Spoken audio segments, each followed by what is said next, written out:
Boa tarde, graça e paz da parte do nosso Senhor Jesus Cristo. Seja na vida de todos. Hoje nós vamos estudar o capítulo 19 de Mateus.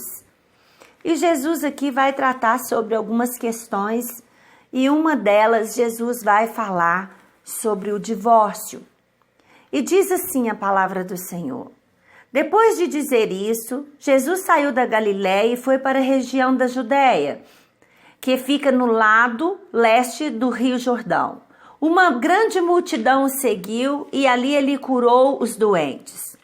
Alguns fariseus chegaram perto dele, querendo conseguir alguma prova contra ele, perguntaram: será que pela nossa lei um homem pode, por qualquer motivo, mandar a sua esposa embora?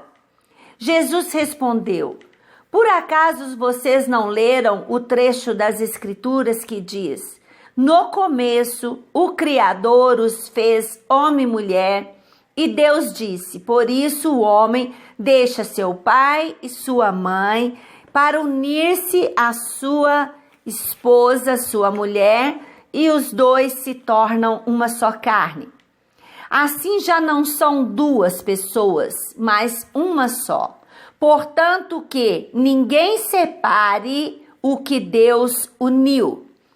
Então nós vemos aqui os líderes fariseus se achegando até Jesus para conseguir alguma prova contra ele, para colocar situações em que eles imaginariam que Jesus ia cair na rede deles. Jesus, cheio de sabedoria, ele não cai na rede deles e nem na de ninguém, né? E eles começam a perguntar para Jesus que é lícito que o homem abandone, dê divórcio à sua mulher por qualquer motivo? E Jesus vai e diz assim: não é lícito não é aprovado por Deus não. Acaso foi assim desde o início? Não criou Deus o homem e a mulher? Ali nós tivemos a primeira bênção para o casamento, para o matrimônio, lá um plano original de Deus. Então Deus está deixando muito sério aqui para nós.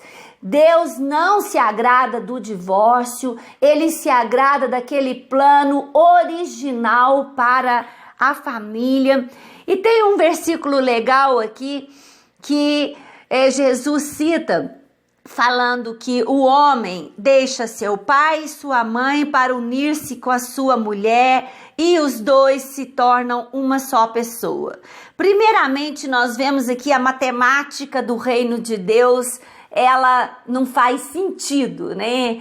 É dando que se recebe. Quer dizer, quanto mais eu tiro, mais enche, né, a minha bolsa, a minha carteira. Quanto mais eu dou, quanto mais eu faço bem. E aqui ele fala: os dois que se unem se tornam um. Quer dizer, é uma matemática do reino de Deus. Duas pessoas se tornarem uma, né? Muito lindo isso. E ele fala uma coisa aqui que é um aprendizado para muitas famílias, para muitos casais. Quando casa, deixa pai e mãe. Quer dizer, a prioridade não é mais pai, a prioridade não é mais mãe. E quando tem qualquer intriga, qualquer dificuldade, não é para ir buscar pai e mãe que muitas vezes, sem sabedoria, vai tomar parte de um dos dois lados e vai deixar a situação pior. Então está dizendo: casou-se, amadureça, deixa pai e mãe. Não existe mais a possibilidade de pai e mãe para dar cobertura, para dar teto, para ajudar a resolver, no caso, uma separação e um divórcio. Não. Casou-se, deixa pai e mãe, uniu, aí resolveu os problemas dentro de casa. E o Senhor continua, né? os fariseus perguntando no versículo 7, nesse caso, por que é que Moisés permitiu ao homem mandar a sua esposa embora, se der a ela um documento de divórcio? Jesus respondeu, Moisés deu essa permissão por causa do coração duro de vocês, mas no princípio da criação não era assim. Portanto, eu afirmo a vocês o seguinte, o homem que mandar a sua esposa embora, a não ser em caso de adultério, se tornará adúltero se casar com outra mulher. Veja bem, eu não sei por que colocam tanta dificuldade para entender isso aqui que está tão claro, né?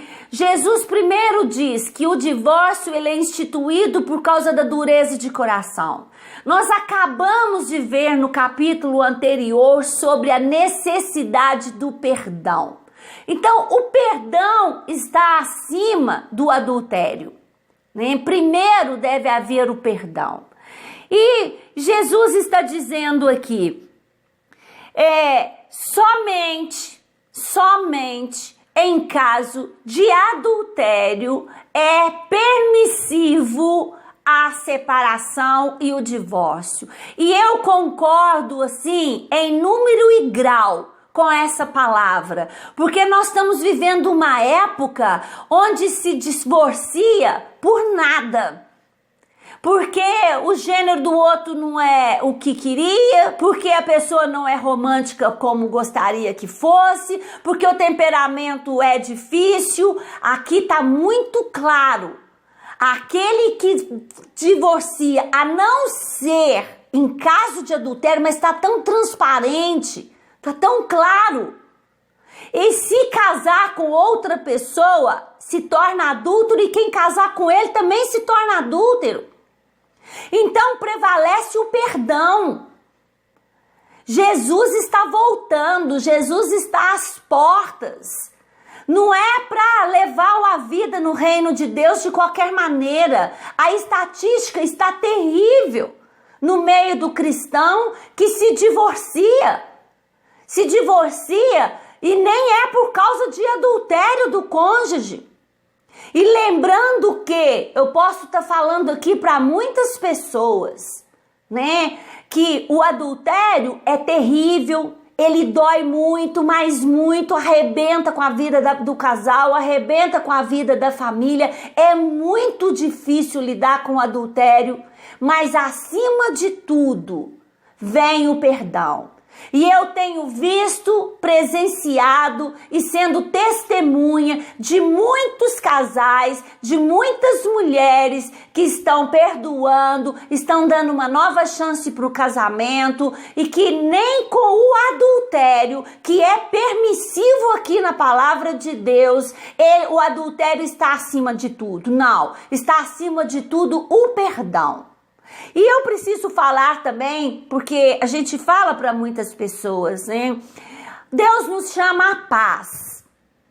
Se um casamento está tendo violência física, é outra situação para buscar recurso e recurso mediante a lei, porque hoje não se dá esse conselho. Para ficar com um marido violento ou mulher é muito raro, né? Mas para continuar um casamento onde a mulher está sendo espancada, muitas mulheres estão morrendo aí, né? Porque querem continuar insistindo num relacionamento violento. Então tem que buscar a ajuda do pastor, tem que buscar ajuda na lei, porque Deus nos chamou à paz. Né? E eu não aconselho mulher nenhuma que está sendo espancada a continuar com um marido violento. Não aconselho e não aconselho, porque Deus não nos chamou para isso. E também um marido que é capaz de ser violento, ele também é capaz de trair, ele também é capaz de machucar os filhos e de várias e várias outras situações. Os discípulos de Jesus disseram, se é esta a situação entre o homem e a sua esposa, então é melhor não casar.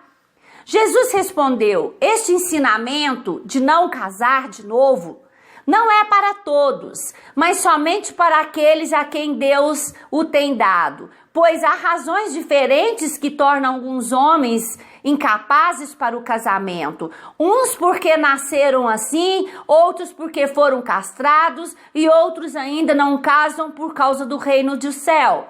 Quem puder, que aceite este ensinamento.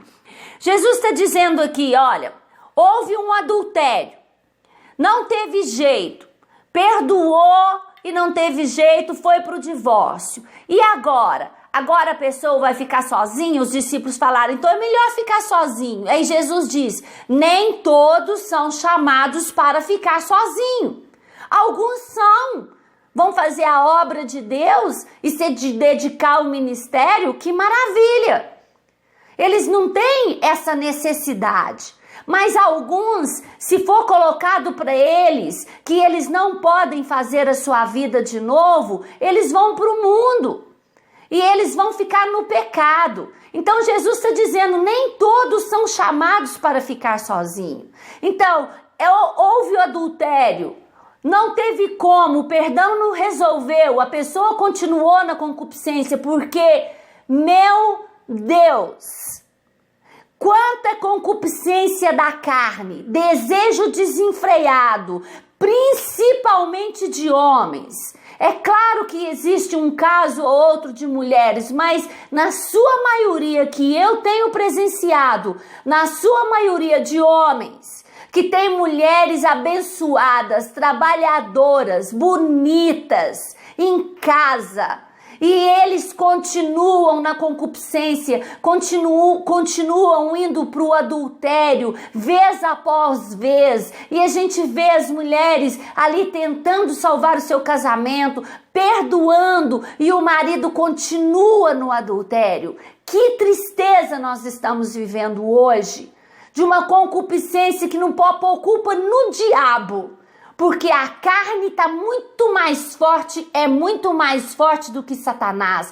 A culpa é do homem, a culpa é do ser humano por essa concupiscência desenfreada que pode ser contida em prol de uma vida de paz, em prol de uma saúde na família. Em nome de Jesus, sabe? Que isso venha a ser cessado no meio dos cristãos, porque eu estou falando disso no meio dos cristãos, infelizmente. Depois disso, algumas pessoas levaram as suas crianças para Jesus, pôr as mãos sobre elas e orar, mas os discípulos repreenderam as pessoas que fizeram isso. Aí ele disse, deixe que as crianças venham a mim e não proíbam que elas façam isso, pois o reino do céu é das pessoas que são como essas crianças. Então Jesus pôs as mãos sobre as crianças e foi embora. Então aqui nós temos as crianças querendo se aproximar de Jesus, os discípulos impedindo e Jesus dizendo, não impeça as crianças de virem a mim. Eu quero as crianças vindo até mim. Jesus quer as crianças na igreja. Não importa. Muitos pais dizem, meus filhos são muito desobedientes, eles fazem muita bagunça. Não importa.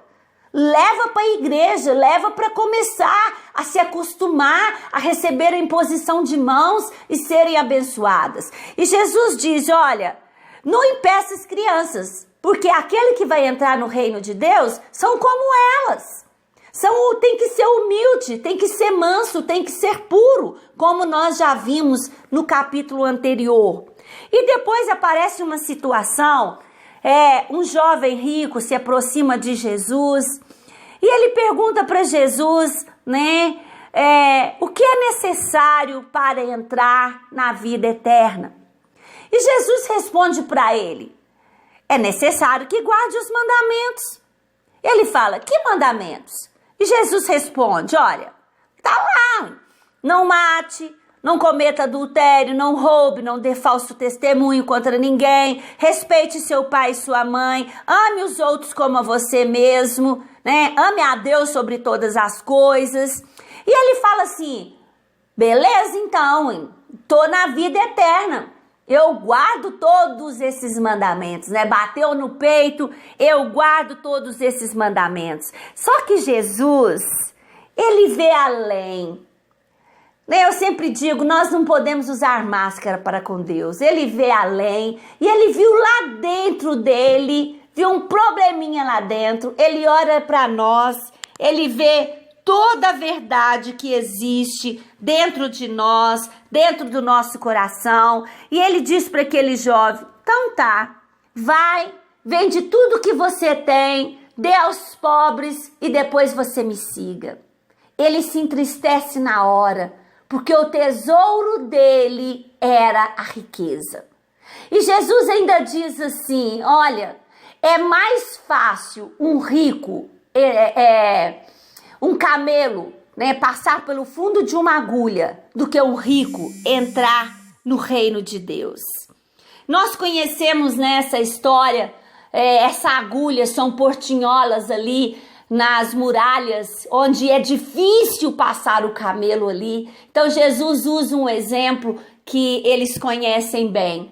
Mas ele está querendo dizer, né? É mais fácil entrar o camelo no fundo da agulha, nessa portinhola, do que um rico entrar no reino de Deus, porque é muito preso às riquezas. É muito preso a essas coisas do mundo, né? E Jesus, ele dá essa resposta para esse moço e dá essa resposta para nós.